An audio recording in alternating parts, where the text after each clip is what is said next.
Hi guys, welcome back to my channel, The Inked Reader. Today I am filming my February wrap-up. I unfortunately didn't read as much as I wished, but we're gonna go through all I've read from my least enjoyable read of the month to my most enjoyable read of the month. And I'm gonna start right on at number 7, which is The Last Tale of a Flower Bride.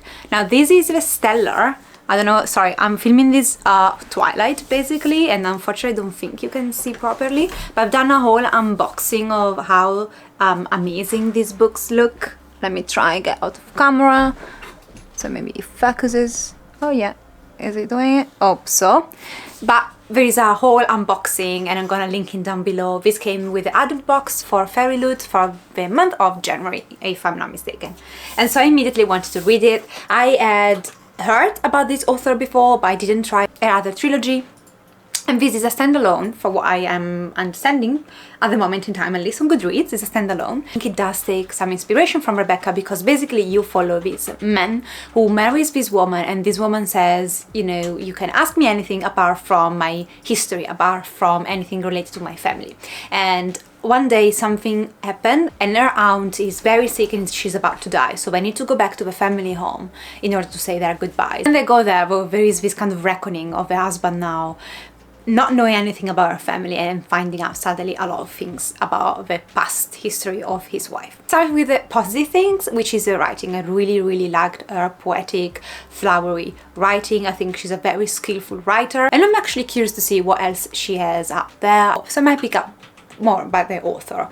Said that, the positives have finished, ended there, because I really didn't like this story. I think the idea was very good, especially because it was kind of reminiscent of Rebecca.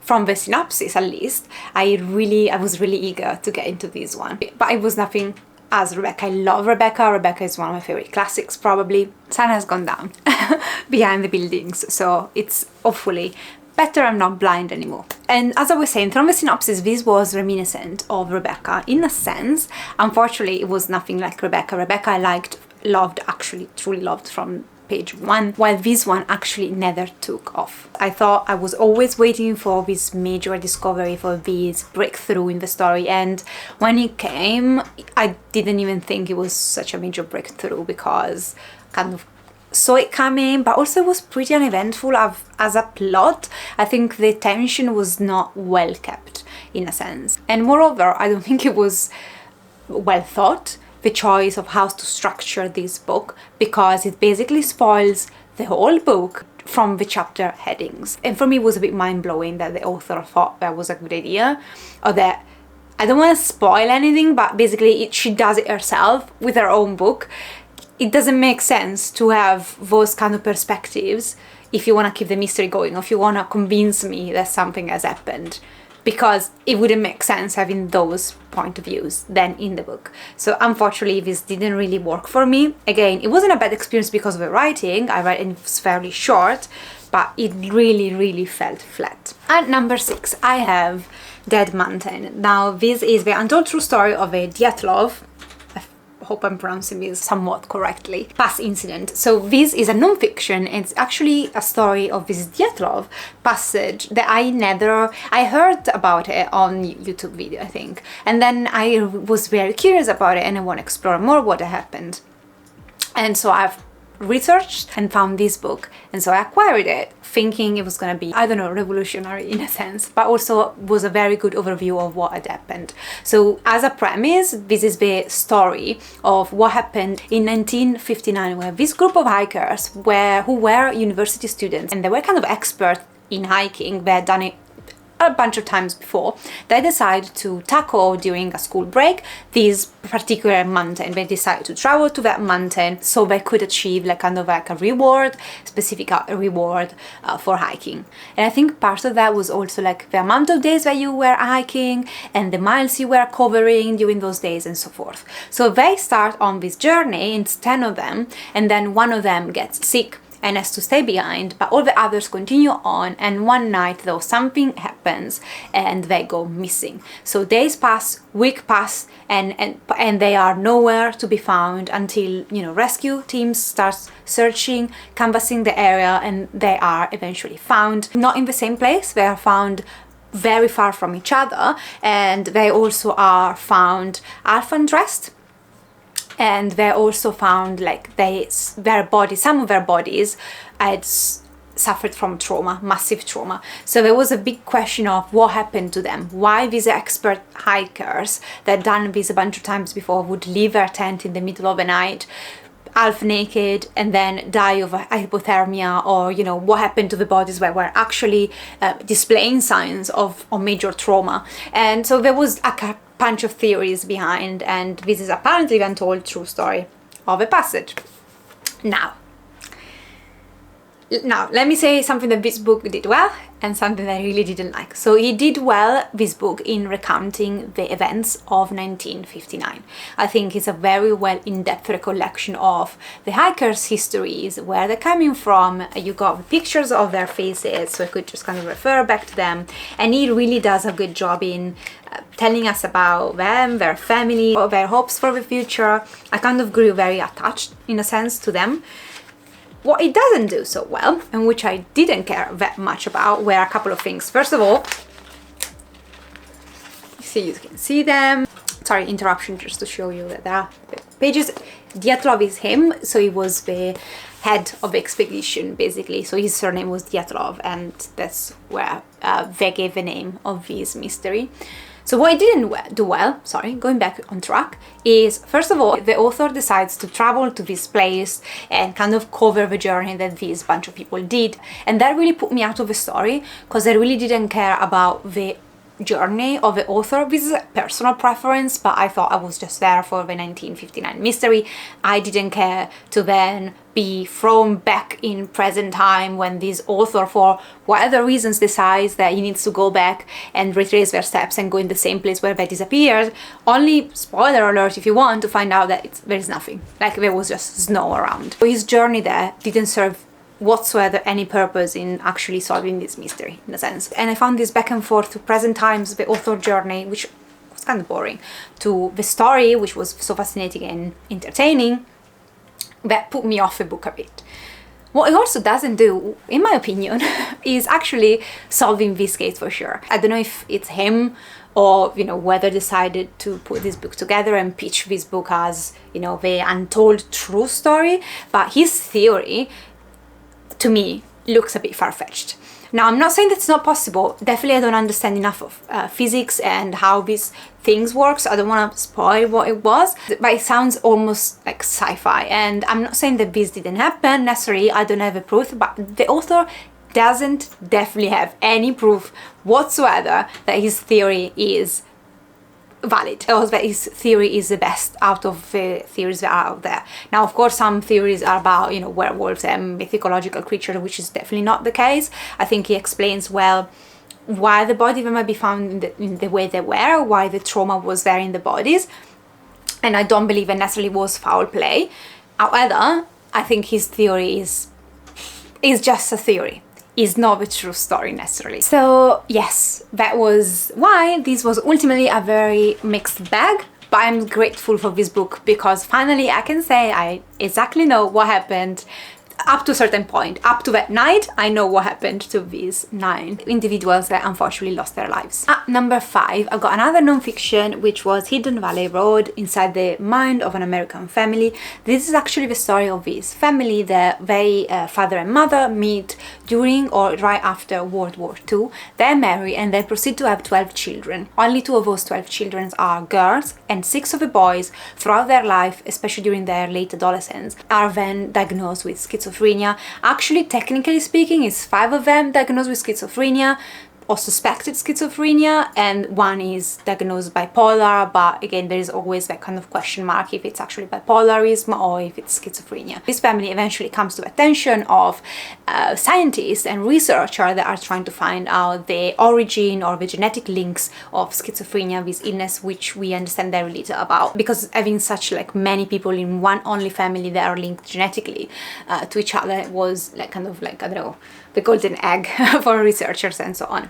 I have to say that this was, first of all, very much a family history though, rather than a history of schizophrenia. And unfortunately, that's what initially misled me a bit, because I was sold this as this is going to explore in so much depth schizophrenia and the genetics behind and the biology behind, and instead it's mostly a family saga, almost a family history. You follow the stories and the lives of these families from when the kids were born to some of them then dying and them being old age. And I'm not saying that this was necessarily like a bad thing, it was just unexpected. In terms of the schizophrenia as an illness, there are some very important chapters in here. I start from the beginning to what the research has done based on, you know, the exploration and the study of his family.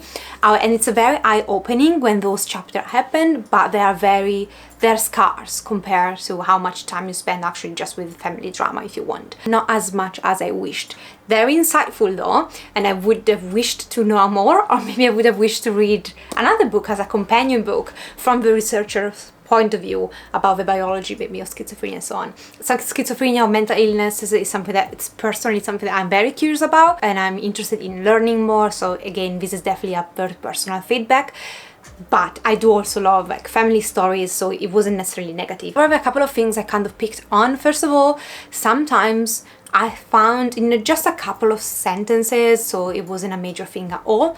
However, in a couple of instances, I found the author writing about these, you know, guys that had schizophrenia, and so writing about how they behaved or what they said, slightly insensitive in the way he would speak about them. One sentence, I think it's just the author interviewing them and kind of dragging along their fantasy, and it almost looked like he was dragging this along in order to have material for his book. So this guy was clearly having, like, you know, was being paranoid about something or was thinking about something that clearly wasn't there, and the author would keep asking questions and kind of making this guy look even more out of it than he would be normally. I don't know, that bugged me the wrong way in a sense. And also there is a lot of trauma embedded in this family and family dynamics, and I don't think that was explored as much as it could have been. But again, that's a very personal opinion. Overall though, I think this was a good book, and I just wished there was some addendums, some other elements around the illness. Overall, I would still suggest this. I think it was a very unique book in itself, and I also do like family stories like this. So yeah, it wasn't bad. It wasn't though as good as I hoped. At number 4, I have Royal Assassin. I finally continue on with the Farseer trilogy, the first one in this immense epic fantasy journey that we go with Robin Hood. This is my second Robin Hood book ever. So yeah, I'm very late to the party. I know that many of you will know what this is about, but in a nutshell, the first book is kind of a coming of age epic high fantasy where you follow Fitz, who is born a bastard of a prince in waiting, so the future king, and because his foe has sired this bastard, he resigned chivalry. His father of our main protagonist, resigned for his position of future king and just goes away, and the baby is left behind to be raised in the stables with the stable master Burrick, I don't know how you pronounce it, let me know in the comments down below. So basically he grows up in the stable until one day the king, his grandfather, actually notices him and says, you know, I'm gonna give you some privilege if you work for me. And you just go from there. In the first book you follow him mostly throughout his childhood up to a point where he's a teenager, and here he is around 17 and 20 years old if I'm not mistaken. And let me come out and just say this straight away. For me, this was a bit of a filler book. I know that so many people love this book the most of the trilogy, but I did enjoy the first book more. Way longer, and I found it pretty slow overall. Not dragging necessarily, but kind of. The one issue I had was that I wasn't so sold about this romance. There's a romance plot in this, and I just really didn't care.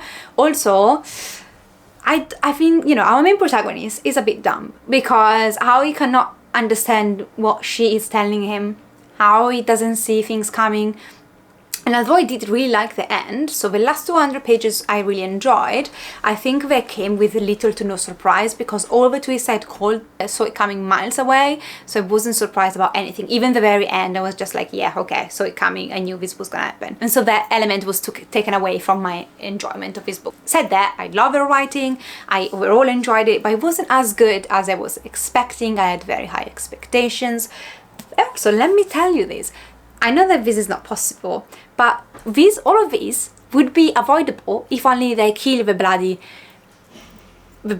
regal. Like, if I kill him off at the beginning, no one would probably say anything, and none of this would have ever happened. So I'm just like, why not kill him off? Make it pass as an accident, poison him, I don't care. Probably not even his father would care because of the situation that's going on in here. Just kill him. Problem fixed. I know that this could be applied to most high fantasy in the history of high fantasies, and we wouldn't have the book because things would just get sorted immediately. But I don't know, in this book particularly, I was just like, but just kill him. Just kill him and be done with it. Number 3, we have Sword Heart. This is my first TK Fisher book, and I just found it on audio. I'd heard amazing reviews, so I wanted to try. And this is basically the story of this maiden, and she's actually recently widowed. And she has now been living in her like husband, uncle house, and she's kind of been taking care of the house. And when the uncle, who was very old, passes away, he leaves all his fortune, which apparently is quite vast, to her instead of his family, his actual family. And when the family knows that, you know, she's inherited everything, they barge in the house basically and kidnap her, just close her in a room and just say, you know, you're gonna stay there, either you marry my son, so we're gonna, you know, with fortune go back to our family, or we're just gonna get rid of you, or we're gonna keep you prisoner basically. And then when she's in this room, she's trying to kill herself, and she uses this sword, which turns out to be a magic sword that's linked to this human who's this mercenary that's been entrapped by magic in this world and has to do the bidding of whoever holds this sword, whoever is the owner of this sword. So she's trying to kill herself, and then poof, this guy, middle-aged guy almost, pops out of his sword, and he's there then all of a sudden to protect her, and they go on an adventure basically. It felt a bit like low-stake fantasy, but to be fair, the stakes were quite high if I think like back to it. But it felt like a very cozy fantasy. The thing I loved the most about this was how hilarious this was. I laughed from basically the first hour that I was listening to this up until the end. I found their dynamics and just the way these characters interact with each other and speak with each other absolutely hilarious. It's just something also that really resonates on the way I speak with, you know, with people I love. I got the kind of humor and attitude, so it really rang a bell. It really sounded like, oh, this could have been me saying things like that. And so I absolutely loved it in that sense. It's not my genre of fantasy. It's not something that, you know, I would pull my hair out. I don't feel the need to buy a copy or keep it, but it was a very pleasant experience just listening to this for 9 hours, 8 hours. I don't remember how long it was. The end was a bit abrupt, and it was a bit out of characters especially for him, like just leaving the end like that. But I know that this is part of a series. I know that it's technically a standalone in the series, but there are some prequels books and some sequels, which I guess would explain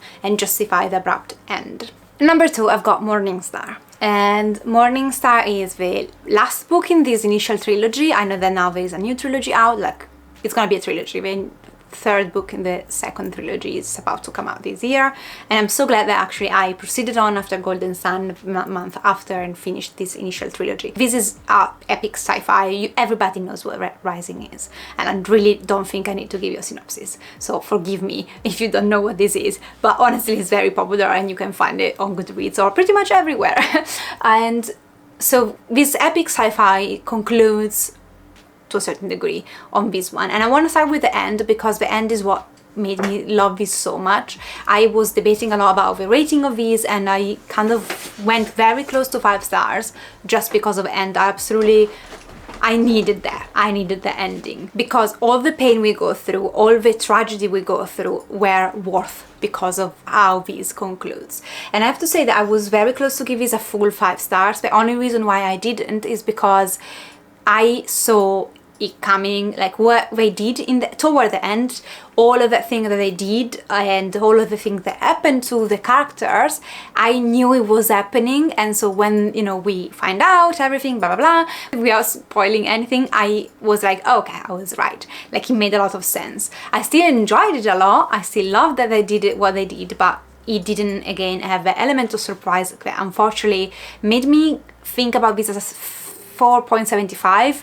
If it surprised me, I would probably give it a 5 stars. So this whole series was agonizing. Like, it was honestly such a dire journey to go on. The high stakes are constantly there, and the fact that these characters go through the most horrible things, like there is no break.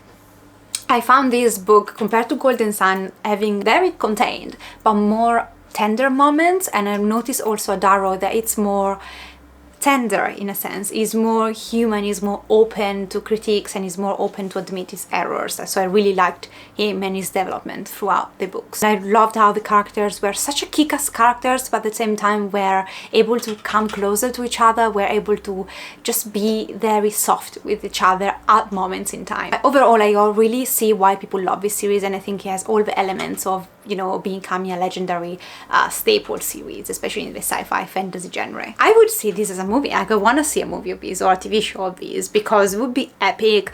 Severus is my baby. Severus is my favorite character. I found his comic relief so needed, so well timed in the story. I absolutely adored Severus. And this series overall, I had to say that really has all the elements of an epic series. There's this formidable cast of characters, good, bad, in between, epic battles, intrigues, but also love and humor at times. So yeah, it was very, very good. I kind of said I don't need to buy a physical copy, but now I feel like I need to buy a physical copy. Just need to find the pretty edition. Sorry, changing slightly angle so we can just optimize the remaining light from the day. So number 1, I've actually put The Devil You Know. Now, technically speaking, number 2 and 1 could be the same spot. I love them both equally, but for very different reasons. And I just chose to put these at number 1 because this is more close to home. This is non-fiction written by actually a psychiatrist that also works as a psychotherapist in forensic settings. And in here, she recounts the story of a few clients that she has met. Some of the clients are serial killers, some of the clients are arsonists, pretty much all of them have committed homicide. And so it's tales from within a mental health hospital, forensic mental health hospital, or a prison of, you know, these people, and how she found hope in working with them. This is a very cathartic book for me in a sense, because I've studied forensic psychology throughout my university career, and then I decided at one point that I didn't know what I wanted to do with my life and my, you know, forensic degree, psychology and master. I was like, do I want to work in a prison or not? Now, I'm not saying that this has convinced me or anything of a sort, but it really put me back on that conversation of where do you want to work? Where do you see yourself in the future? And I found her very inspirational. And I think also she had a beautiful, delicate way of writing about such darkness that I admired her as an author, also as a human being, as a professional. So I really, really enjoyed my experience of reading this. It was just kind of, for me, it's not like reading necessarily a sacred text, but felt pretty much there for me. And I would have loved, and I would loved this day, just having someone like her being my mentor. I think I could learn so much. It's one of those books that from page 1 taught me something about the human condition, about compassion, about resilience. It's also giving away the message that prevention is such an important thing to keep in mind, because especially in the cases that she has seen, yes, she finds hope. The reality is that she was actually capable in most cases to raise awareness from, you know, the perpetrators of their crime and of what they did and why they might have gone around to actually do it. But redemption necessarily, or being able to then put these people back in the community, is a whole new story. Some of these people you could never release, probably. They would always either be a risk to themselves or unable to cope or live on their own, but also they might pose a risk to others. So self-awareness is not necessarily like inner change, and I don't know how else to explain it. So it's, you find hope in a sense, but also you have to be very objective. And I think she kind of does that very well. She was always objective. She never kind of dreamed on or said impossible things. I found her very with her feet on the ground at all times. So I really enjoyed that, and her message of prevention, because yes, there is something as too late when you, especially when you're speaking about forensic settings and people have then gone and committed atrocious crime, or their mental health has deteriorated to a point that they will always have to live in a structure with staff and people around them supporting them. Absolutely loved this one. I have to say that some stories I wished we had more in-depth, or we spent more time with them, or we're able to see what happened to them. But I guess also herself, she probably doesn't know in most of these cases because they were back in the days. So I found again it was very realistic in the sense that as a therapist you might not get to see, you know, in the long run your client. You might spend months, weeks, but then they're gone, and so it's a big question mark for yourself as well. So it was realistic, but I wished we could have seen the outcome of some of these stories. So yes guys, thank you so much for watching. Let me know what was your February read of February. If you're new, I would love for you to subscribe, so hit the button down below, and I'll see you next time. Take care of yourself. Ciao!